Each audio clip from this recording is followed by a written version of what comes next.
My name is Sophia Ellison, and I want to tell you about the day I sat in a glass conference room on the 13th floor and watched a man 10 years younger than me explain why my own assistant was a better fit for my job.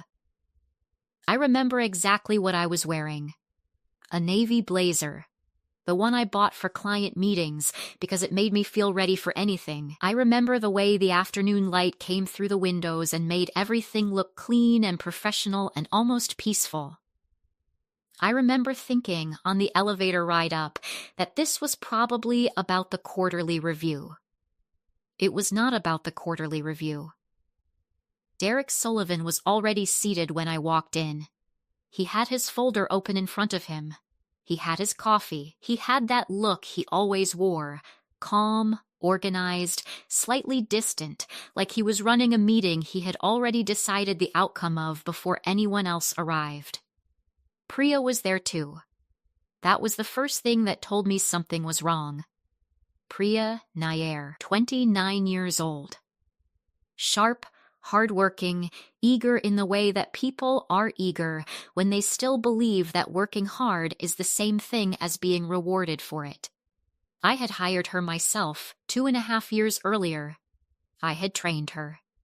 I had sat with her through late nights and client emergencies and every confusing process this company had never bothered to write down. She was good at her job because I had spent 2.5 years teaching her how to do mine. She would not look at me when I walked in. She looked at her notepad, she looked at the table, she looked anywhere except my face.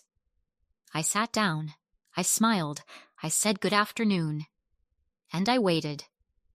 Derek opened with what he always opened with, a short paragraph that sounded like a business article, words like strategic alignment and organizational evolution and forward-focused restructuring. I had heard this kind of language from him before. Usually it meant he was about to announce something that benefited him and was being dressed up to sound like it benefited everyone. Then he slid a single sheet of paper across the table toward me. I looked at it. I read it. I read it again. The company was moving me into a senior advisory role, effective immediately after a 2-week transition. No direct reports, no client accounts, no decision-making authority. The job description was 4 bullet points long, and every one of them was vague enough to mean almost nothing. And then, Derek said it. He looked at me, and he said that Priya would be stepping into the Director of Client Operations role, effective Monday. I remember the sound of that sentence landing in the room. Director of Client Operations, the title I had been told, in writing, in an email, 18 months earlier, that I was being considered for. The title I had been patient about, the title I had kept doing the work for, month after month, while I waited for the process to move forward. And now it was going to Priya. I want to be honest with you about what I felt in that moment. I know what people expect. They expect rage. They expect tears. They expect the kind of reaction that makes a scene and gives someone like Derek the excuse to say he made the right decision. I did not give him that. What I felt was something colder and quieter than anger. It was a kind of stillness, like when you've been standing in a loud room for a very long time and someone finally turns off the noise, and for a second you don't know what to do with the silence. I picked up the paper. I folded it once. I put it in my bag. Derek mentioned the salary. Priya's new package would start at $112,000. My current salary after 8 years with this company was $94,000. I had asked for a raise 14 months ago. I was told it was being reviewed. He said something about fresh energy. He said something about forward vision. I nodded. I said I would review the transition documents. I thanked him for his time. And then I stood up and I walked out of that conference room and I rode the elevator back down to my floor and I sat at my desk and I was very, very still. Because in that moment, I made a decision. And Derek Sullivan had no idea what it was. I want you to understand something before I keep going. I am not telling you this story because I want you to feel sorry for me. I am telling you this story because I want you to understand exactly what was in that room. What was really in that room. Not just me, but everything I had built, everything I knew, everything I carried inside my head that the company had never once thought to ask me to write down. My name is Sophia Ellison, and I have worked in logistics operations for 19 years. I joined Traxon Systems 8 years ago. At that time, the company had 11 clients and 2 regional offices, one in Ohio, one in Georgia. The team was small. The processes were messy. Half the client communication was happening through personal email chains and handwritten notes that nobody could find when something went wrong. I fixed that. Not because anyone asked me to. Because I could see what was broken and I knew how to repair it. I built the client onboarding system that Traxon still uses today. Every new account that comes through that company goes through a process I designed. I wrote the internal SLA framework. SLA stands for Service Level Agreement, which is basically the document that tells every department in the company how fast they are required to respond when a client has a problem. I built that from nothing. I presented it to leadership in my 3rd year. They approved it, implemented it, and never mentioned my name in connection with it again. By the time Derek Sullivan arrived with his MBA and his restructuring language, Traxon had 63 active clients and 6 regional hubs. That growth did not happen by accident. I managed 4 of the company's top 10 accounts personally. The largest of those was Fulcroft Industrial, a manufacturing company that had been a Traxon client for 6 years. Fulcroft alone brought in $2.3 million annually. That relationship existed because I had spent 6 years building trust with their team, learning their processes, solving their problems before those problems had a chance to become emergencies. That was what I did. That was who I was. Outside the office, here is what my life looked like. My daughter Simone was in her 2nd year of college. I was covering a portion of her tuition. My mortgage had 4 years left.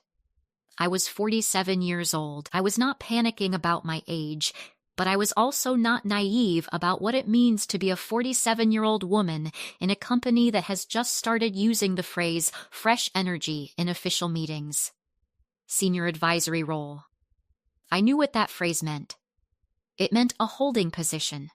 A quiet corner where they put people they no longer want to invest in while they wait for those people to resign or retire. It was not a step sideways, it was a step toward the exit, dressed up in professional language so nobody had to feel uncomfortable about it. I had spent 8 years protecting this company from problems it never even knew were coming. I had kept client relationships alive through leadership changes, system failures, and delivery crises that never made it into any official report because I had resolved them before anyone above me found out they existed. I had made myself indispensable. I had just never made myself visible. That was the mistake I had been making for 8 years, and sitting at my desk that afternoon with the folded paper in my bag and the quiet still inside me, I understood something clearly for the very first time. I was done making it. I have thought a lot about Derek Sullivan since all of this happened. Not with anger, not anymore, but with a kind of clear understanding that only comes after you have had enough distance to see someone for exactly who they are, without the noise of the daily office getting in the way. Derek came to Traxon Systems 2 years before that meeting. He was brought in from a consulting firm, one of those companies that sends polished young professionals into struggling businesses to tell them what needs to change, without ever having to stick around long enough to see what happens after the changes are made. He had an MBA from a school with a name that he worked into conversations more often than was natural. He had good posture and a confident handshake and a way of speaking in meetings that made simple observations sound like strategic breakthroughs. He was not stupid, I want to be clear about that. Stupid people are easier to deal with. Derek was smart enough to understand which information mattered, smart enough to build relationships with the right people above him, and smart enough to know that the fastest way to look like a leader is to stand close to people who are actually doing the work. That is what he did with my team. In his first year, he attended every major client review I ran. He asked good questions. He listened carefully. And then, in leadership meetings I was not always invited to, he repeated what he had heard, reframed, repositioned, presented as his own thinking. I watched it happen. I watched him present my client retention strategy to the executive team as a new initiative he was rolling out. I watched him reference my quarterly numbers in board updates without once mentioning the name of the person who had produced them. I said nothing. I kept working. I told myself that results speak for themselves. They do not always speak for themselves. I know that now. And then there was Priya. I need to be careful here because I do not blame Priya for what happened. She was 29 years old and someone powerful had offered her an opportunity and a salary that she had every reason to want. I would not have turned it down either, at 29, if I had not known what I know now. What I will say is that Derek chose Priya deliberately. Not because she was the most qualified person for the director role, but because she was exactly what he needed, someone talented enough to make him look good, someone eager enough to stay grateful, and someone who had not spent 8 years watching him closely enough to see through the performance. He needed someone he could shape, someone who would frame his ideas as vision, someone who did not already know which decisions had been his and which ones had been mine. That was not Priya's fault. That was a choice Derek made. And 18 months before that meeting, Derek had sent me an email. A direct, specific email. It said, and I remember the exact words because I have read them more than once, that my director title was being formally considered and that he expected to have a recommendation to leadership within the quarter. I had saved that email. I told myself it was just good record keeping. I understood sitting at my desk that afternoon that I had been right to save it. My 2-week notice period had just begun, and I intended to use every hour of it. I want to be precise about what I did during those 2 weeks, because I think people hear a story like this and they imagine something dramatic. A confrontation, a speech, someone flipping a table in a conference room. That is not what happened. What happened was quieter than that. And in some ways, I think it was more powerful because of it. The first thing I understood was this. There is a difference between company property and personal knowledge. Everything I had built at Traxon, the systems, the frameworks, the documented processes, those belonged to the company. I was not going to take any of that. I did not touch a single file that was not mine to touch. I did not copy documents I was not supposed to copy. I did not do anything I would be uncomfortable explaining out loud. What I did was stop giving things away for free. For 8 years, I had been carrying an enormous amount of this company inside my own head. Processes that had never been written down because there had never been a reason to write them down. Because I was always there.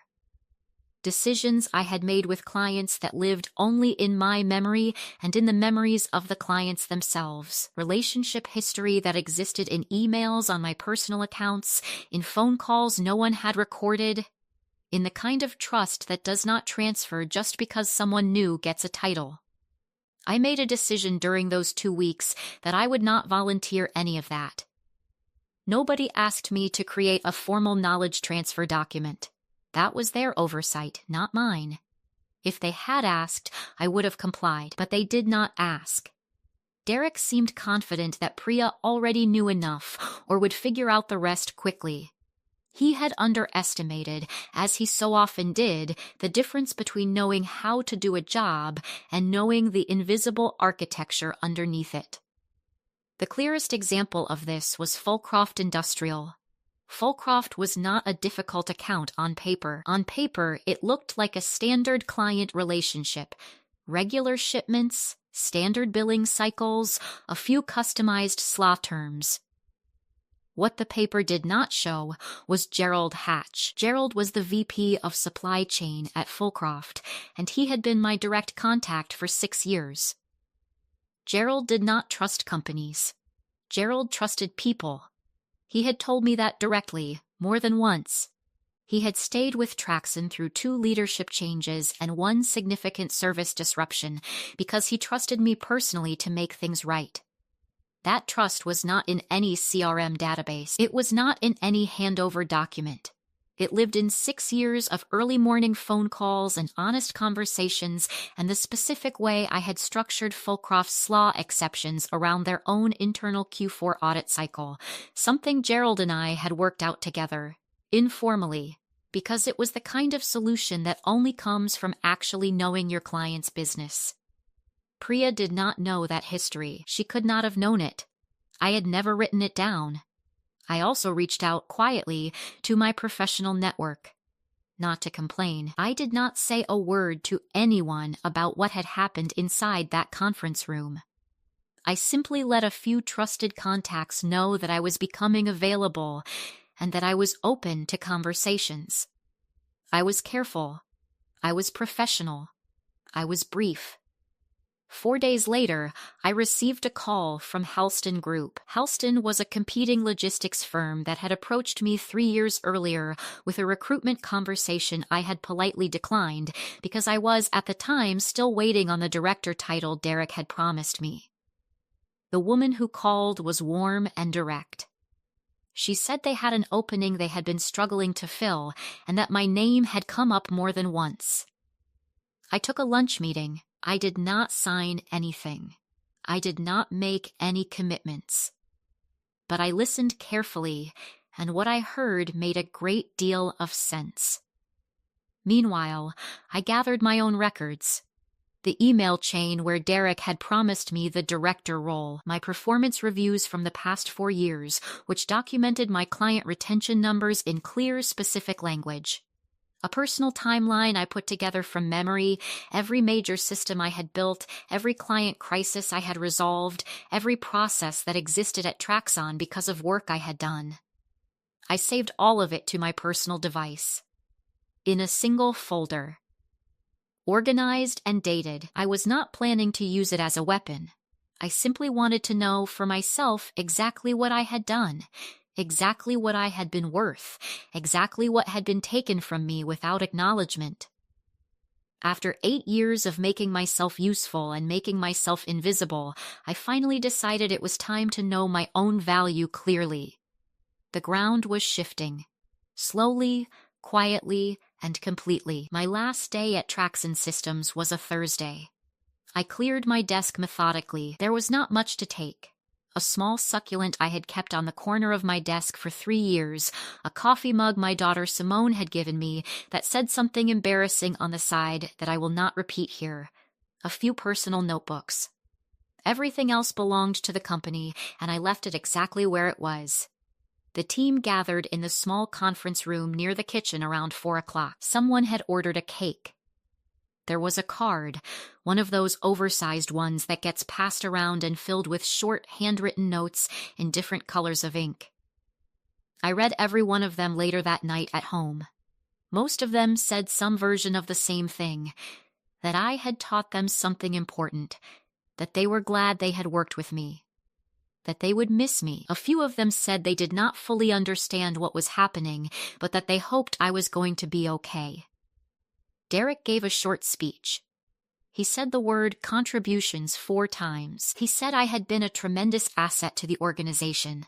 He thanked me for my dedication and professionalism. He smiled at me across the room like we were colleagues who had simply come to a natural and mutual parting of ways. Priya stood near the back.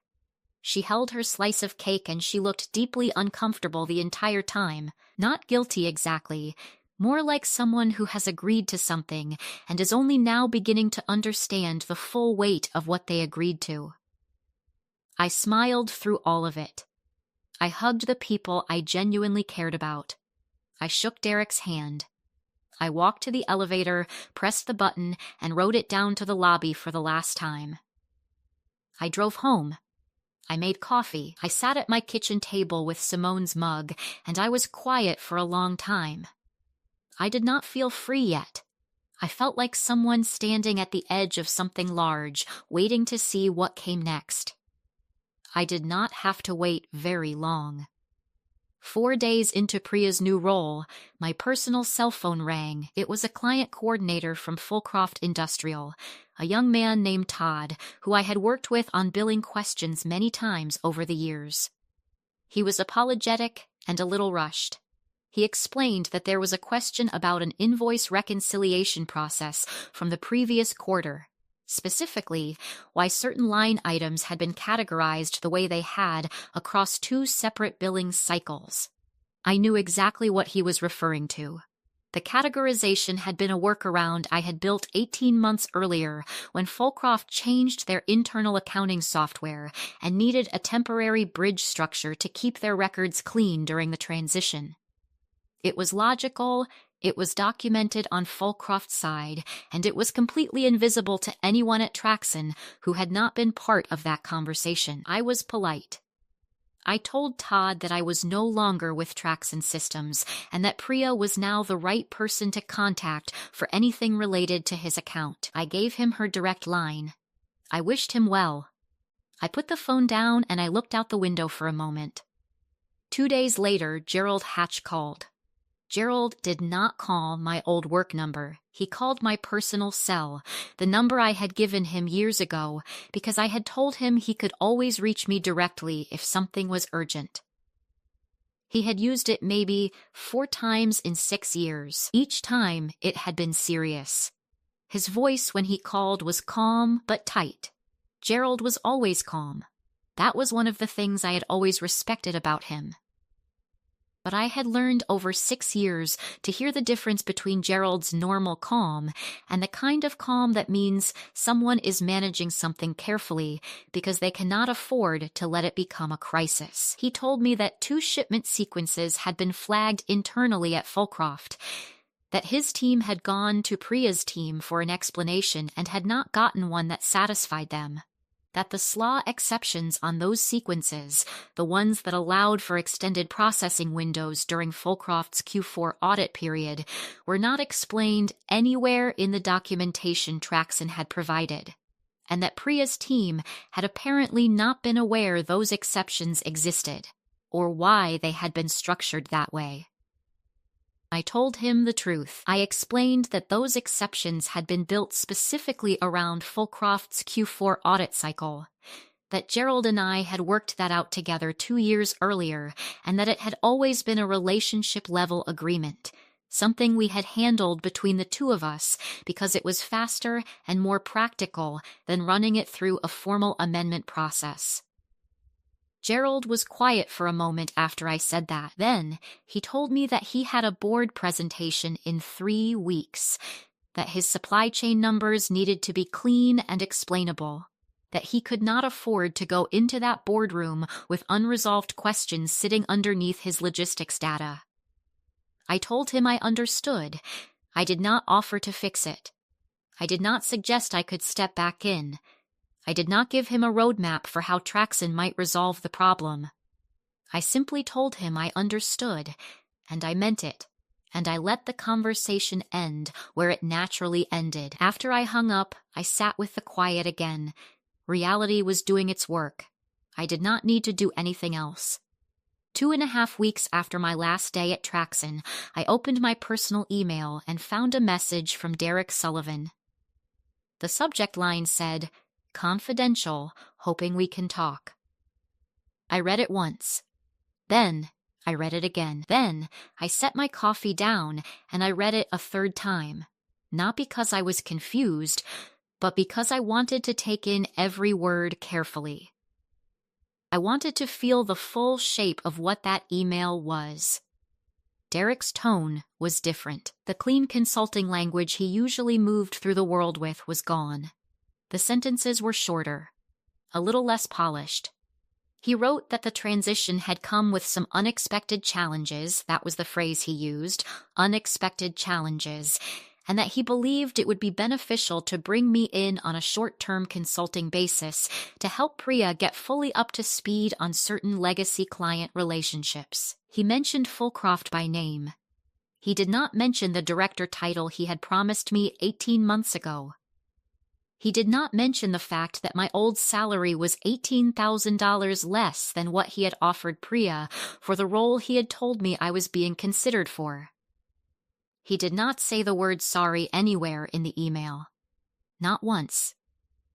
He offered me a day rate for the consulting work. I did the math while I was still reading. The rate he was offering worked out to less per hour than what my annual salary at Traxon would have implied. He was asking me to come back and fix the damage caused by my own departure at a lower effective rate than he had been paying me when I was a full-time employee. I put the email down. I looked out the window. I thought about the 8 years I had given that company. I thought about the 14 months I had waited for a raise that never came. I thought about sitting in that glass conference room and watching Derek slide a piece of paper across the table to me like it was a reasonable thing to do.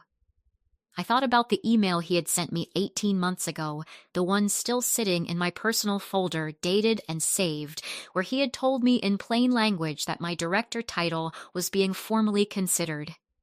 He had never mentioned that email again, not once. Not in any conversation, not in any meeting, not in the session where he handed my role to my own assistant. And now he needed me. That week, I also received something else in my email, a formal offer letter from Halston Group. Director of Client Integration. Base salary of $127,000. A performance bonus structure tied to account growth. Full benefits. A start date I could choose within a 30-day window. I read that letter twice as well. For entirely different reasons. I accepted the Halston offer on a Wednesday afternoon. I signed the letter digitally, sent it back, and sat for a few minutes with the quiet feeling of something settling into place. Then I opened Derek's email, and I wrote back. My reply was 4 sentences long. I thanked him for reaching out. I let him know that I had accepted a new position and would be starting shortly. I wished Priya and the rest of the team well in the transition. I told him I hoped everything came together smoothly. 4 sentences. No mention of the email where he had promised me a director title. No mention of the salary gap. No mention of Fulcroft or Gerald or the SLA exceptions or any of the things I knew that his team did not. I closed the laptop. I did not feel angry. I did not feel triumphant in the way that people might expect. What I felt was clean. Like a door closing on a room I had stayed in too long. Not slamming, not locked, just gently and firmly shut. I was done. I want to be honest about something. When I started at Halston Group, I was not sitting at home watching Traxon fall apart. I did not have a tracker running. I did not have sources feeding me information on a schedule. I had a new job to focus on, a new team to learn, and enough of my own work in front of me to fill every hour of every day without looking backward. But I work in logistics. It is a smaller industry than it looks from the outside. People move between companies. People talk at conferences and on calls and over lunch. Word travels. And over the first 2 months at Halston, word began to travel back to me. The first thing I heard came from a former colleague at Traxon, someone I had worked closely with for 5 years. Someone I trusted, who reached out to me privately just to check in. She did not share anything she was not allowed to share. But she told me enough for me to understand the shape of what was happening. Fulcroft Industrial had issued a formal service review notice to Traxon Systems. I knew what that meant. A service review notice is a contractual step. It is not a termination, not yet, but it is the step that comes before a termination. It means a client has reached the point where they are no longer willing to absorb problems quietly. It means they have put the vendor on notice that a decision is coming and that the vendor has a limited window to demonstrate they can fix whatever is broken. The $2.3 million account was now officially in jeopardy. From what I understood, Gerald Hatch had been direct with Traxon's leadership. The SLA exception confusion was creating real compliance risk inside Fulcroft's own supply chain audit process. He had given them 30 days to provide a clear and documented explanation of how those exceptions had been structured and why, so that Fulcroft could satisfy their own internal auditors. If Traxon could not provide that explanation, Fulcroft would begin evaluating other vendors. Traxon could not provide the explanation. Because the explanation lived in a conversation between Gerald and me from 2 years ago, in a relationship-level agreement we had built together, in institutional knowledge that had never been written down and had walked out of the building with me on a Thursday afternoon. I also heard through the same channels that 2 other mid-tier accounts had escalated formal complaint tickets to the director level. These were not catastrophic accounts, not Fulcroft-sized, but they were solid, reliable clients that had been with Traxon for years. The kinds of accounts that rarely cause problems because someone is paying close enough attention to resolve issues before they rise to a level that requires escalation. Those tickets, in the past, would have landed on my desk. I would have made 2 phone calls and resolved them before Derek ever knew they existed. Now they were sitting in Priya's queue, visible to leadership, requiring formal responses, taking time and attention away from everything else she was trying to manage. I thought about Priya a lot during those weeks. I want to say that clearly. Not with satisfaction. With something more complicated than that. I had spent 2.5 years working alongside her. I had watched her grow. I had taught her things I was proud to teach. And now she was standing in the middle of a role that had been handed to her without the foundation she needed to hold it up, and the man who had handed it to her was nowhere near the blast radius. That was what made me quietly angry, if I am being honest. Not that Priya was struggling, but that Derek had done this to her too, in his own way. He had used her the same way he had used me, as something convenient, something that served his immediate need, without thinking carefully enough about what happened next. At Halston, meanwhile, things were moving quickly. My new team was sharp and straightforward. They gave me clear goals and real authority, and did not ask me to justify my own expertise before letting me use it. Within my first 6 weeks, I had already restructured the onboarding process for 3 new client accounts. My manager told me in my first monthly check-in that I was ahead of where they had expected me to be, and then came the account I did not mention to anyone at Halston when I arrived. There was a prospective client that Halston had been pursuing for 6 months without success. A mid-sized manufacturing company. The relationship had stalled at the proposal stage, the client was engaged but not committing, and nobody at Halston could figure out exactly why. I looked at the account file on a Tuesday morning. I made 1 phone call that afternoon. I had a signed agreement on my desk by Friday. I did not tell my new team that I had been trying to win that same client from the other side of the table 18 months earlier, when I was still at Traxon and that client had been on our prospect list. I did not explain the history. I did not make it a moment. I just closed it. And I moved on to the next thing. Several months have passed since all of this happened. Enough time for the dust to settle and for me to see the full picture clearly. Fulcroft Industrial terminated its contract with Traxon Systems. The 30-day window closed without a resolution, and Gerald Hatch did what he had told Derek's team he would do. He began evaluating other vendors. Halston Group was on that list, partly because we had reached out at exactly the right moment, and partly because Gerald had learned through the normal flow of industry conversation that I was now working there. He requested me personally as the lead contact. He did not ask Halston's leadership whether that was possible. He simply stated it as his condition for moving forward. I found out about it when my manager called me into her office with a look on her face that I could not quite read, and told me that Fulcroft Industrial wanted to open preliminary discussions and had asked for me by name. I took a breath. I said I knew Gerald. I said I thought we could build something good together. We signed a 1-year pilot agreement 3 weeks later.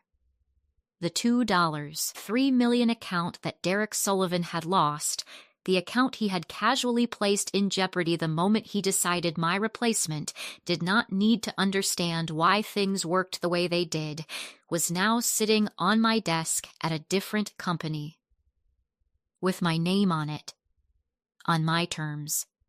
I heard, sometime after that Derek had resigned from Traxon Systems. The official framing was that he was pursuing new opportunities. In my experience, that phrase means one of two things. Either someone left because something better came along, or someone left because staying was no longer a viable option. I do not know which one it was in Derek's case. I am not sure it matters. Priya, from what I understand, moved into a different role within Traxon. Internal operations, away from direct client management. I genuinely believe that is a better fit for her skills. She is organized, she is detail-oriented, and she is good at building internal systems. Those are real strengths. They were just not the right strengths for a role built entirely on external relationships that she had no history with. I hope she is doing well. I mean that. And me. I am 47 years old, and I am the Director of Client Integration at Halston Group.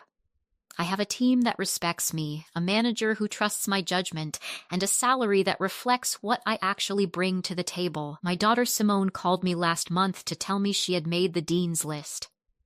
My mortgage has 3.5 years left. I make my coffee in the morning, and I sit at my kitchen table sometimes, and I just feel level, steady, like I am standing on ground that actually belongs to me. But I want to tell you what I actually learned from all of this, because it is not the lesson you might expect. I spent 8 years at Traxon Systems being good at my job. Really good. I built things that the company depended on. I protected relationships that kept major accounts in place. I solved problems that leadership never even knew existed. I did all of that because I believed genuinely and for a long time that being excellent was enough. That if I kept doing the work well, the recognition would follow, that the right people would eventually notice and the right things would eventually happen.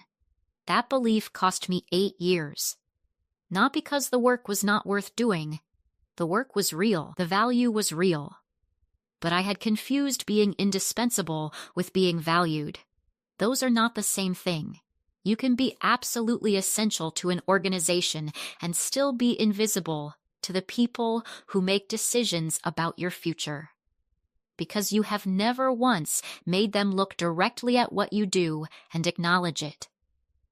I never asked loudly for what I had earned. I never made my contributions visible in rooms where visibility was the only currency that mattered.